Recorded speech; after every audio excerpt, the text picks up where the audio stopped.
Vamos iniciar em Lucas 7:36.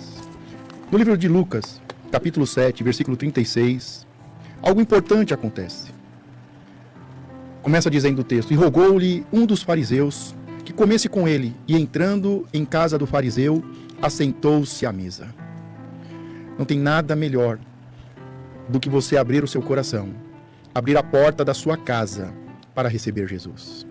Aqui o texto começa dizendo: e rogou-lhe, ou seja, pediu muito, suplicou, implorou, rogou que Jesus entrasse na sua casa. E entrando em casa do fariseu, assentou-se à mesa. Ouvinte, que esse seja o momento de você convidar Jesus. Que esse seja o momento de você se reconciliar com o Senhor. O Senhor entregou o seu corpo, entregou o seu sangue. Ele veio nos dar a sua vida e vida em abundância. Abra o seu coração. Se reconcilie. Ele veio por amor. Ele se entregou por amor. Mas é importante nós abrirmos a porta do nosso coração, a porta da nossa casa, e nos assentarmos à mesa com o Senhor.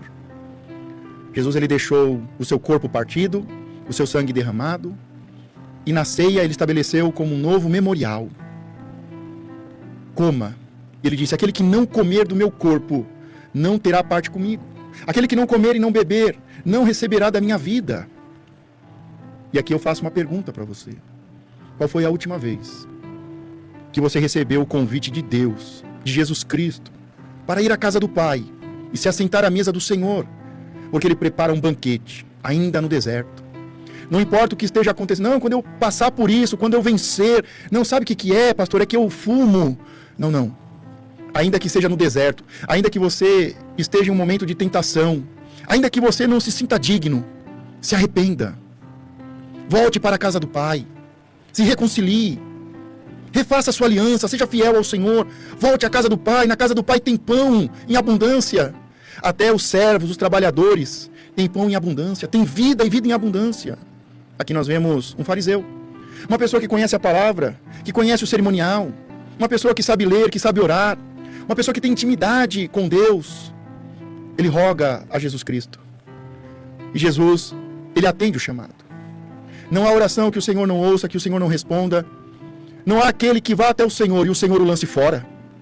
De forma nenhuma lançarei fora aqueles que vierem a mim, diz o Senhor. Deus te chama por amor. Pode ser que haja dor, mas Ele te chama por amor. Ele veio por amor. Atenda esse chamado. Volte à casa do Pai. Procure a igreja próxima da tua casa. Procure a igreja mais próxima da palavra de Deus.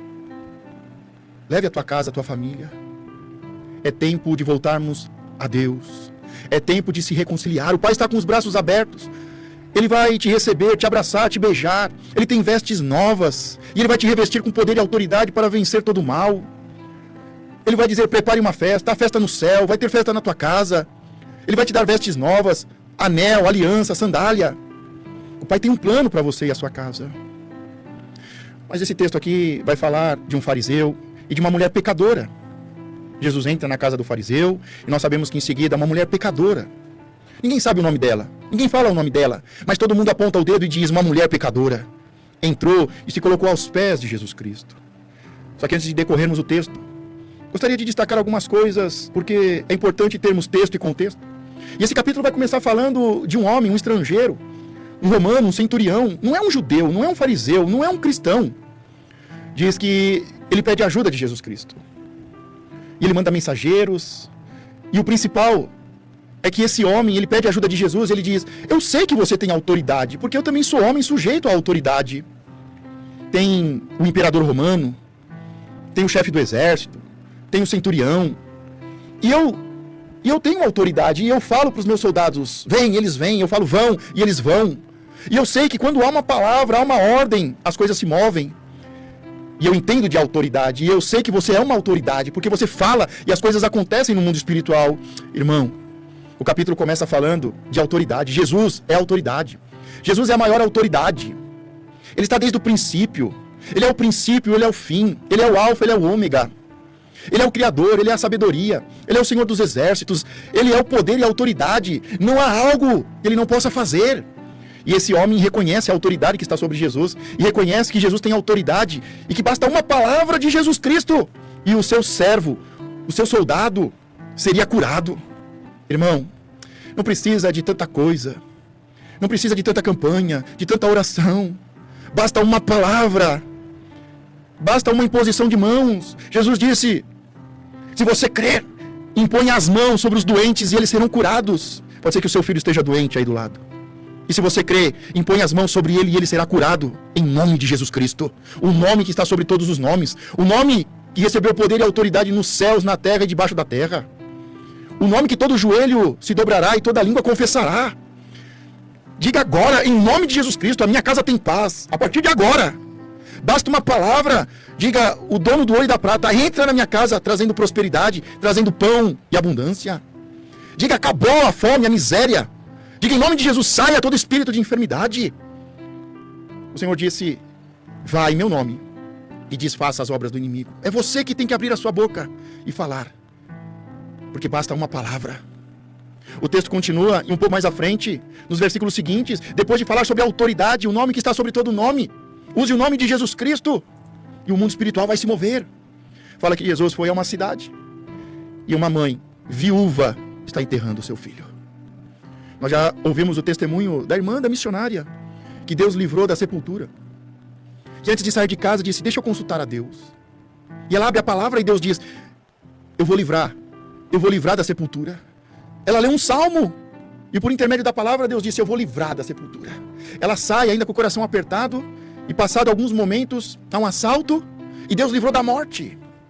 Jesus, ele venceu a morte. Ao terceiro dia ele ressuscitou e há poder para vencer a morte. E Jesus para aquelas pessoas que estavam caminhando para o cemitério, que acompanhavam aquela mulher, aquela mãe viúva que só tinha um filho, que ia sepultar o seu filho. Jesus para, coloca a mão e ele diz: volte a viver.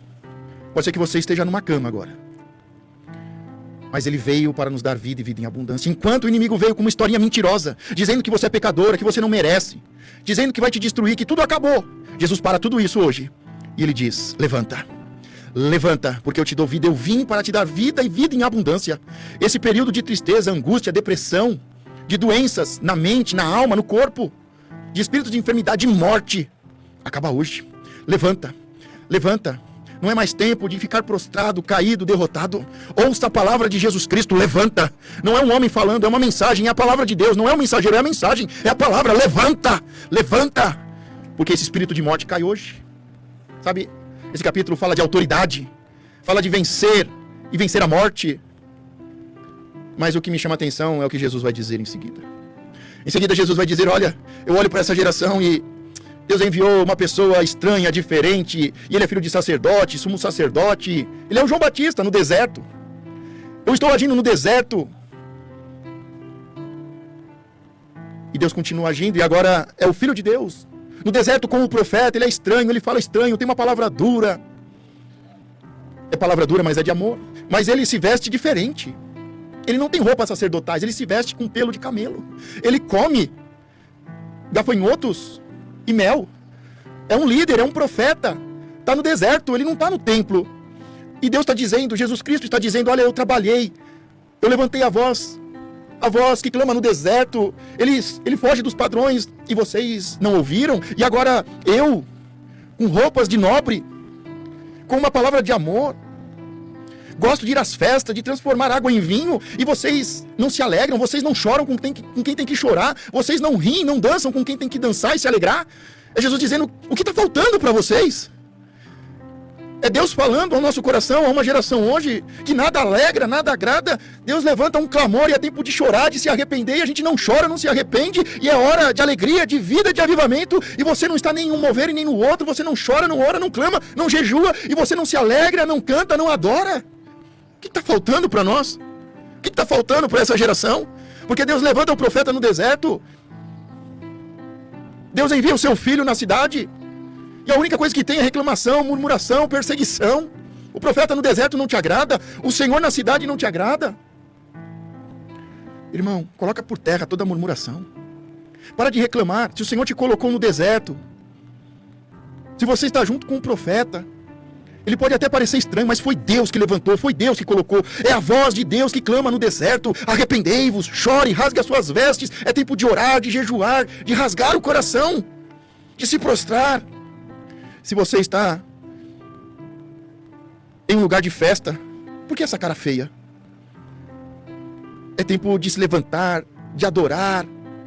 É tempo de louvar, adorar e se reconciliar. Entenda o tempo de Deus, o tempo do deserto passou, agora é o tempo de se alegrar. Os religiosos vêm, por que os seus discípulos não fazem jejum? Porque teve o tempo de orar, de se arrepender, de jejuar. Jesus está dizendo: agora eu estou contigo, eu estou contigo. É hora de se alegrar. Entenda o tempo de Deus. Entenda o mover de Deus. E aí, passado isso, João, que está preso, uma pessoa que já fez a obra de Deus, que pregou, que foi a voz, e clamou do deserto. Deus chamou João Batista para ser a voz que clama no deserto, não no palácio. Se mantenha onde Deus te mandou, se Deus te mandou ser a voz que clama no deserto, não saia do deserto, a não ser que haja uma direção de Deus. Se Deus te chamou para clamar no palácio, clame no palácio. Mas Deus chamou João Batista para clamar no deserto, e enquanto ele estava no território certo, debaixo da ordem de Deus, tudo deu certo. Mas quando ele sai do território, da ordem de Deus, tudo dá errado. Ele acaba preso. E os seus dias estão no fim. Mas ele, antes de morrer, ele quer ter certeza de que o trabalho dele não foi em vão. Irmão, se há uma palavra para você ir para o deserto, vá para o deserto. Se você é para visitar prostitutas, homossexuais, mendigos, para ir na rua, no deserto, na sarjeta, irmão, seu chamado é esse, seu ministério é esse. Se Deus te chamou para ir e entrar em grandes mansões, falar com artistas, empresários, jogadores de futebol, pessoas famosas, cada um debaixo da ordem de Deus. Mas ele está terminando os seus dias, ele sabe que está próximo. Ele já fez o que tinha que ser feito. Ele já revelou o Messias, o Cordeiro. E agora ele está preso, próximo da morte, mas ele quer tirar a dúvida. Ele pede para alguns discípulos irem falar com Jesus. E a pergunta é uma dúvida, mas também uma afronta. Para aquele que anunciou o Cristo, o Filho de Deus, o Cordeiro que tira o pecado do mundo, agora tem a dúvida. E mais do que uma dúvida, uma incredulidade. Ele diz aos seus discípulos: vá até Jesus e pergunta: ele é o Cristo a qual nós esperávamos ou nós esperamos outro? E Jesus diz: diga para João Batista que os cegos veem, os surdos ouvem, os paralíticos estão de pé, milagres estão acontecendo, pessoas estão voltando a viver. Irmão, o resultado fala por nós. O resultado fala pela obra de Deus. Tentaram matá-lo, mas a tumba ficou vazia. Perseguiram os seus discípulos, mas eles foram enviados a todos os povos e nações. E passado mais de 200 anos, 2000 anos, passado mais de 2000 anos, o cristianismo cresce, cresce, cresce. Veja os sinais, os milagres. Veja os testemunhos que foram dados hoje. Ele é o mesmo de ontem, ele é hoje. E aqui o fariseu convida Jesus e ele tem oportunidade, ele está próximo de Jesus. Só que esse fariseu, olha o que diz o texto no versículo 37. Eis que uma mulher na cidade, que era uma pecadora, sabendo que ele estava à mesa em casa do fariseu, levou um vaso de alabastro com unguento. E estando por detrás aos seus pés, chorando, começou a regar seus pés com lágrimas e os enxugou com os cabelos da sua cabeça. E beijava os seus pés e os ungia com unguento. Quando isto viu o fariseu que o tinha convidado, falava consigo dizendo: se este fosse profeta, bem saberia qual é a mulher que ele toca, pois é uma pecadora. E respondendo, Jesus disse-lhe: Simão, uma coisa tenho a dizer-te. E ele disse: Mestre, dize a mestre. Um certo credor tinha 2 devedores. Ou seja, o fariseu, que se acha tão certo, tão religioso, tão santo, tem dívidas para serem pagas. E aquela mulher pecadora tem dívidas a serem pagas. Jesus está falando com o fariseu e com a pecadora. Jesus está falando comigo e com você hoje. Um certo credor tinha 2 devedores. Todos nós somos devedores e fomos destituídos da sua glória. Um devia ali 500 dinheiro e o outro devia 50. É óbvio que todos nós pecamos e fomos destituídos. Todos nós somos pecadores e devedores. Alguns devem mais, outros devem menos. Alguns se desviaram, se distanciaram tanto, perderam tudo. São tão pecadores. Outros pecaram também. Eu sempre falo, na mesma lista do adultério está o pecado da bebida, está o pecado da glutonaria. Pode ser que você não é um prostituto, uma prostituta, mas pode ser que você esteja aí uns 10, 15 quilos a mais, seja um comilão, um beberrão, um fofoqueiro, um religioso. Todos nós pecamos. Uns devem mais, outros menos. Jesus está falando com ele. E não tendo eles com que pagar. Dívida espiritual não se paga de forma natural. E não tendo eles com que pagar, perdoou-lhes a ambos, dizendo, pois qual deles o amará mais? E Simão respondendo disse, tenho por mim que aquele que a quem mais perdoou. E ele lhe disse, julgaste bem. E voltando-se para a mulher, disse a Simão, vês tu esta mulher? Entrei em tua casa e não me deste água para meus pés, mas esta regou meus pés com lágrimas, e os enxugou com os cabelos da tua cabeça. Não me deste beijo, mas esta, desde que entrou, não tem cessado de beijar os meus pés. Não me ungiu a cabeça com óleo, mas esta ungiu-me os pés com unguento. Por isso te digo que os seus muitos pecados lhe são perdoados, porque muito amou, mas aquele a quem pouco é perdoado pouco ama. Jesus está trazendo um paralelo. Jesus está diante de duas pessoas, um fariseu e uma mulher, um santarrão e uma pecadora. Os dois são pecadores, os dois são devedores. Jesus está perguntando, olha, eu vou pagar a dívida dos dois. Eu vou morrer pelos dois. Eu vou perdoar todos os pecados. Qual vai amar mais? Ah, aquele que deve mais. E aquele que foi mais perdoado, ama mais e faz mais. O que eu tenho feito pela obra de Deus? Aquele fariseu, ele poderia receber Jesus com um beijo, um abraço. Mas ele foi indiferente. Ele poderia derramar uma gota de azeite sobre a cabeça de Jesus e reconhecer, você é profeta, você é ungido do Senhor. Mas ele não derramou. Ele não gastou azeite, porque o azeite é caro, é precioso. Ele não sabia muito bem. Porque Jesus fez muitos milagres, mas a gente só crê se fizer comigo. E Deus vai fazer. Deus vai fazer com você. O que Deus fez, o que você viu Deus fazendo com os outros, Deus tem poder para fazer com você. Jesus diz, você não trouxe a bacia, a água e a toalha para lavar os meus pés. Você não lavou os meus pés, você não me abraçou, não me beijou, você não colocou azeite sobre a minha cabeça, você não me respeita, você não me reconhece, você não entende que eu tenho poder e autoridade, até para perdoar pecados. Mas aquela mulher entendeu isso. Versículo 47, e por isso te digo que os seus muitos pecados lhe são perdoados. Não importa o pecado, o tipo de pecado, porque muito amou. Mas aquele a quem pouco é perdoado, pouco ama. Sabe que às vezes a gente acha que não precisa pedir perdão, a gente pede pouco perdão. A gente é tão religioso, tão hipócrita. Ah, não foi nada, é que naquele dia não estava bem. A gente comete tantos pecados e a gente não abre a boca para dizer me perdoa. A gente não rasga o coração, não se quebranta. A gente acha que não precisa pedir perdão. Deus entende. Ah, o meu patrão entende. Ah, o pastor entende, né, pastor? Eu não fui na igreja, o senhor entende, né? A vida é corrida, tem que trabalhar, né, pastor? A gente não pede perdão porque Deus fez um convite e a gente não atende. A gente não pede perdão porque a gente dá 1000 desculpas. Ah, porque eu casei, porque eu comprei uma junta de bois, um carro, porque eu vou viajar. Ainda falamos da irmã que está a quilômetros e quilômetros de férias, mas ela abriu para ouvir a palavra. E os que estavam à mesa começaram a dizer entre si, olha o que as pessoas começam a dizer, quem é este que até perdoa pecados? Todo religioso não consegue entender o amor de Deus que perdoa pecados. As pessoas dizem, eu sou Deus para perdoar pecados? Eu gosto muito da palavra que uma vez o apóstolo falou, o meu pai na fé, o apóstolo Gerson falou, ministrou ao meu coração e eu guardei. Falou assim, olha, muitas pessoas dizem, eu sou Deus para perdoar, mas uma pessoa que não tem Deus no coração não perdoa mesmo.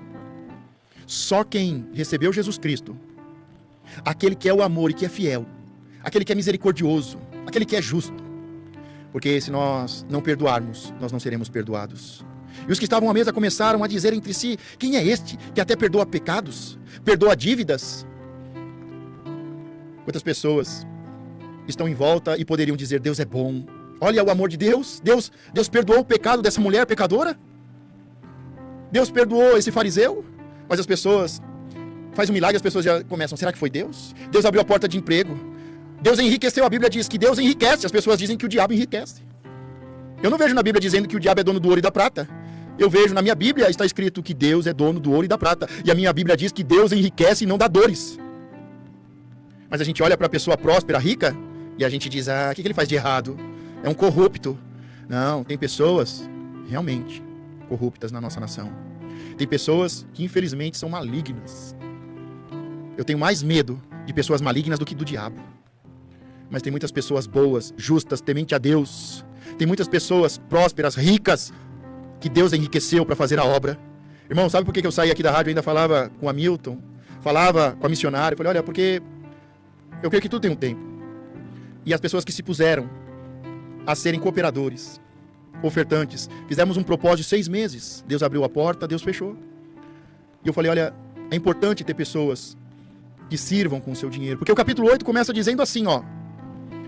E Jesus ia de aldeia em aldeia, os seus discípulos o acompanhavam, e muitas mulheres que tinham sido libertas de demônios e espíritos de enfermidade serviam Jesus, o seu ministério, com os seus bens, com o seu dinheiro. E nós precisamos, muitas vezes, de pessoas ricas, pessoas que têm posses, que têm bens, que podem ser um patrocinador, um colaborador, um contribuidor, um ofertante fiel, um dizimista fiel, na rádio, na igreja, na obra missionária. Nós precisamos. Irmão, eu quero encerrar. Vou entregar a palavra à missionária Dória. Com o coração agradecido e sabendo de algo importante. Deus falou comigo hoje.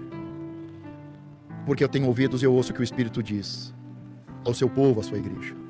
Eu não sei se você ouviu, se você deu crédito. O profeta diz, quem deu crédito à nossa palavra? Deus diz, quem deu crédito à minha palavra? Eu não sei se você ouviu e você creu. Mas uma coisa eu posso te dizer, eu saio daqui hoje quebrantado. Eu não quero ser um fariseu. Eu não quero ser um religioso. Eu não quero ser um pecador. Por isso, todos os dias, eu confesso os meus pecados. Eu me arrependo do meu mau caminho, eu me converto. Eu aceito o convite e eu vou à casa do Pai, comer do pão da vida. Eu convido Jesus para entrar no meu coração, na minha casa, na minha família. Por isso que eu sirvo a Deus com aquilo que está nas minhas mãos. Nós vemos na Bíblia aqui mulheres, essas mulheres que foram libertas, curadas e abençoadas, umas eram simples. Umas deixaram a prostituição, umas deixaram a vida, outras eram extremamente famosas, primeira dama na sociedade, ricas. Mas ainda que eu seja uma mulher viúva, ainda que eu seja uma pessoa simples, ainda que eu seja famoso e rico, não importa, eu vou servir a Deus com aquilo que está em minhas mãos. E serviam a Jesus, o homem Jesus, e serviam a Jesus Cristo, o homem, a Deus e ao seu ministério com os seus bens. Que Deus te abençoe poderosamente e que o Espírito do Senhor seja derramado sobre você e a sua casa. E que aquilo que você buscava, a resposta que você precisava, ela sempre está na palavra de Deus. E ela chegou hoje para você. Basta uma palavra. Eu sei que você sai daqui hoje com uma palavra de autoridade, uma palavra de cura, uma palavra de vida, uma palavra de bênção, uma porta aberta, abrindo a porta do seu coração, com a confirmação, com a sua palavra. Amanhã eu vou à igreja, eu vou fazer parte de um projeto, eu vou servir a Deus. Uma palavra entrou no seu coração. Guarde ela, irmão. E pode ter certeza que aquele que falou com você, que te ama, é fiel e nunca te deixará e lançará fora. Deus te abençoe poderosamente.